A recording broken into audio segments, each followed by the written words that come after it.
ज्ञान गंगा हिंदी में आपका स्वागत है। माता पार्वती, जिन्हें जगत जननी कहा जाता है, जिन्हें आदि शक्ति का स्वरूप माना जाता है, जिन्हें सुंदर, दयालु और शक्तिशाली रूप में देखा जाता है। लेकिन क्या आप देवी पार्वती के 3 ऐसे रूपों के बारे में जानते हैं जिनकी पूजा अघोरी और तांत्रिक द्वारा की जाती है? कुछ ऐसी तांत्रिक साधनाएं जो केवल शक्तिशाली ही नहीं बल्कि रहस्यमय भी है। इन रूपों की साधनाएं बहुत ही मुश्किल और खतरनाक होती हैं। कई तांत्रिक देवी की इन शक्तियों का गलत इस्तेमाल काला जादू और दूसरों को वश में करने के लिए करते हैं।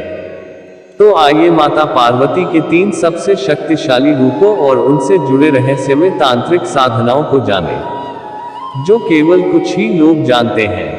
आप देख रहे हैं ज्ञान गंगा हिंदी। वीडियो में आगे बढ़ने से पहले चैनल ज्ञान गंगा हिंदी सब्सक्राइब जरूर कर ले।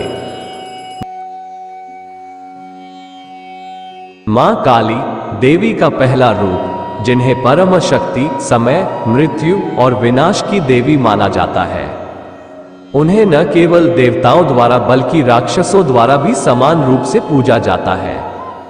मां काली देवी पार्वती का सबसे खौफनाक रूप है। ऐसा माना जाता है कि देवी पार्वती ने राक्षसों का विनाश करने के लिए ही मां काली का रूप धारण किया था। मां काली का रूप देखने में बहुत ही डरा देने वाला होता है। उनके हाथों में कपाल, रक्त से भरी कटोरी, गले में लटकते मुंड की माला उनके रूप को और भी भयानक बना देती है। पौराणिक कथा के अनुसार एक रक्तबीज नामक राक्षस था, जिसे शिवजी से यह वरदान प्राप्त था कि वह कभी नहीं मरेगा, बल्कि उसके खून की जितनी भी बूंदें धरती पर गिरेंगी, उसके समान शक्तिशाली उसके ही जैसे और असुर पैदा हो जाएंगे। रक्तबीज ने अपने इस वरदान के घमंड में तीनों लोकों में हाहाकार मचा दिया। वह अपनी शक्तियों का गलत इस्तेमाल करने लगा और गांव वालों पर अत्याचार करने लगा। केवल इंसान ही नहीं, वो देवताओं पर भी आक्रमण करने लगा। ये सब देख देवताओं ने तय किया कि वो रक्तबीज से युद्ध करेंगे। देवताओं के साथ युद्ध के दौरान जहां जहां भी रक्तबीज का खून धरती पर गिरा, वहां उसी के जितने शक्तिशाली असुर और पैदा हो गए, जिससे घबराकर सभी देवता शिवजी और माता पार्वती के पास मदद मांगने पहुंच गए। रक्तबीज का अंत करने के लिए मां पार्वती काली मां का रूप लेकर युद्ध भूमि पर पहुंची और उसी के बाद शुरू हुआ रक्तबीज और मां काली के बीच एक भयानक युद्ध हुआ। युद्ध के दौरान उन्होंने रक्तबीज की एक भी बूंद धरती पर नहीं गिरने दी, बल्कि उन्होंने अपनी जीभ को बाहर निकालकर रक्तबीज का सारा खून पी लिया। इससे रक्तबीज का विनाश तो हो गया, लेकिन उस समय मां काली का रूप इतना विकराल रूप ले चुका था कि उन्हें शांत करना बहुत जरूरी हो गया था। हर कोई उनके पास जाने से डरने लगा। तभी सारे देव शिवजी के पास गए और उनसे मां काली को शांत करने की प्रार्थना करने लगे।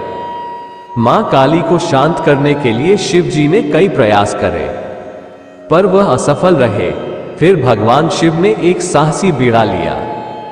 वह मां काली के पैरों के सामने लेट गए और जैसे ही मां काली ने अपने कदम गुस्से में आगे बढ़ाए, तो उन्हें एहसास हुआ कि उन्होंने अपने चरण भोलेनाथ पर रख दिए हैं। जब मां काली को अपनी गलती का एहसास हुआ तो उनका विकराल रूप शांत हो गया।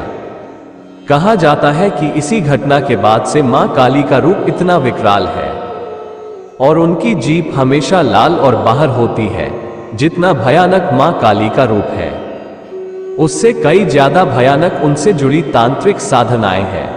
और सबसे भयानक साधना शव साधना कहते हैं। शव साधना करने पर मुर्दे भी बोल उठते हैं और साधक की सभी इच्छाएं पूरी हो जाती है।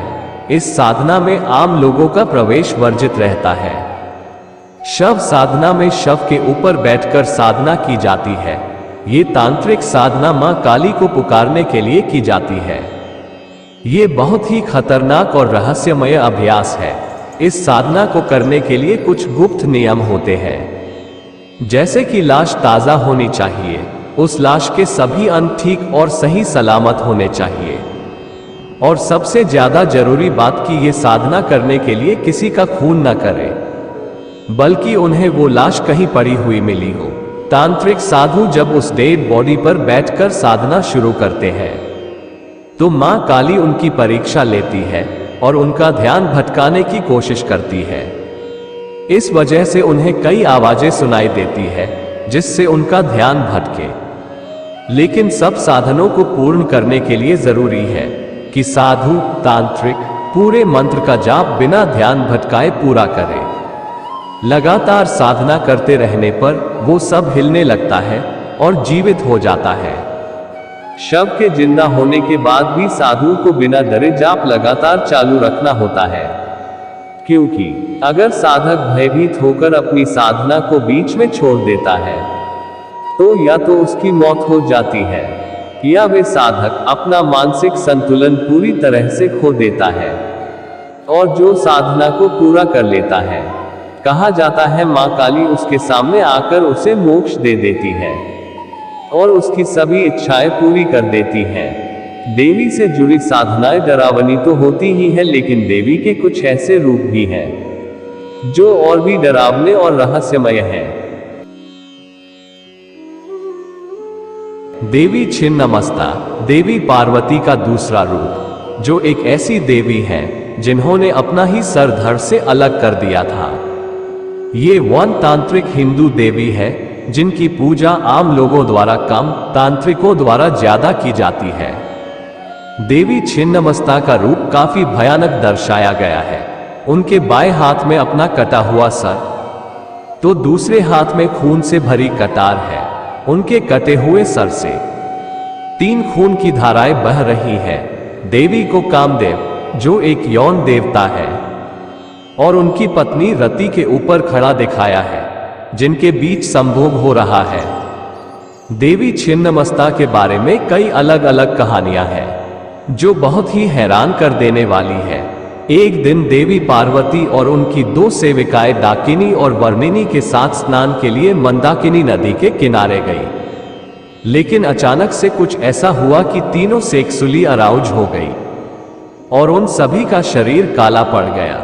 उसी समय अचानक ऐसी दखिनी और वर्णिनी को भूख लगने लगी और उन्होंने छिन्नमस्ता ऐसी खाने की मांग करी। देवी उनको मना नहीं कर पाए और उनकी भूख मिटाने के लिए उन्होंने अपनी कटार से अपना हिस्सा काट दिया। उनकी गर्दन ऐसी 3 खून की धाराएं बहने लगी, जिसमें एक खून की धारा उनके कटे हुए सर के मुंह में जा रहे थे और बाकी 2 धाराएं उनकी सेविकाओं के मुंह में। इससे उनकी भूख शांत हो गई और देवी ने अपने सर को वापस अपने शरीर से जोड़ लिया। ये कहानी सुनने में बहुत ही अजीब है। क्यों और कैसे देवी सेक्सुअली अराउज हो सकती है और कैसे अचानक से उनकी सेविकाएं भूखी हो गई? इन सभी सवालों का जवाब है प्रतीक शक्ति यानी सिंबोलिज्म। और ये कहानी कुंडलिनी शक्ति के जागरण को दर्शाती है। हिंदू धर्म में सिंबोलिज्म की बहुत इंपॉर्टेंट है और देवी छिन्नमस्ता की ये कहानी इसका एक श्रेष्ठ उदाहरण है। कुंडलिनी देवी के गर्दन के चारों ओर सांप होता है, जो हमारे अंदर कुंडलिनी शक्ति को दर्शाता है। कामदेव और रति हमारे सेक्स और इच्छा की भावना को दर्शाते हैं। देवी का बिना कपड़ों का शरीर इस चीज का प्रतीक है कि हमें सांसारिक चीजों को त्याग कर देना चाहिए। ऐसा माना जाता है कि कुंडलिनी शक्ति को जागरूक करने के लिए हमें सेक्स की भावना और अहंकार को दूर करना होता है। देवी कामदेव और रति पर खड़ी है। ये दृश्य दर्शाता है कि उन्हें अपनी यौन इच्छाओं पर पूरा नियंत्रण है। वहीं दूसरी तरफ ये माना जाता है कि हमारा सर हमारे अहंकार का प्रतीक है। इसलिए सर काटना ये दर्शाता है कि देवी ने अपने अहंकार को पूरी तरह से खत्म कर दिया है। कई ग्रंथों की मदद से तांत्रिक साधु अपनी इच्छाओं और यौन भावनाओं पर नियंत्रण कर पाते हैं और अपने अंदर की कुंडलिनी शक्ति को जगा पाते हैं। ये वन ऐसी शक्ति है जिससे कोई भी अपनी इच्छा पूरी कर सकता है। देवी भैरवी महाविद्याओं की तीसरी देवी है, जो शिव की शक्ति और ऊर्जा का अवतार है। देवी भैरवी को अक्सर काली और भयानक रूप में दर्शाया जाता है। जिनके बाल खुले और बिखरे रहते हैं, जो उनके आक्रामक और विनाशकारी रूप को दर्शाता है। देवी भैरवी के 4 हाथ और 3 नेत्र हैं। वे लाल रंग के वस्त्र पहनते हैं और उनके गले में मुंड की माला होती है। उन्हें अक्सर त्रिशूल, खंजर और तलवार के साथ दर्शाया जाता है। ये 1 ऐसी देवी हैं जिनकी उपासना से तीनों लोकों में भय फैला हुआ है। उन्हें सृष्टि की रचना और उसके विनाश के लिए जिम्मेदार ठहराया जाता है। देवी को भगवान शिव के भैरव अवतार के समक्ष होने के कारण देवी भैरवी नाम दिया गया है। देवी शमशान घाट में एक बिना सर के शव के ऊपर बैठकर साधना करती है। माना जाता है कि उनका घर स्वर्ग में नहीं बल्कि पाताल लोक में है। वह एक ऐसी रहस्यमय देवी है जिन्हें देखने के लिए कई साधक भैरवी क्रिया जैसी साधनाएं करते हैं, जिसमें वो जल, अग्नि, वायु और धरती जैसे हर तत्व का इस्तेमाल करते हैं। देवी भैरवी जन्म और मरण को कंट्रोल करती है। वो जब क्रोधित होती है तो कोई भी असुर उनके समक्ष टिक नहीं सकता।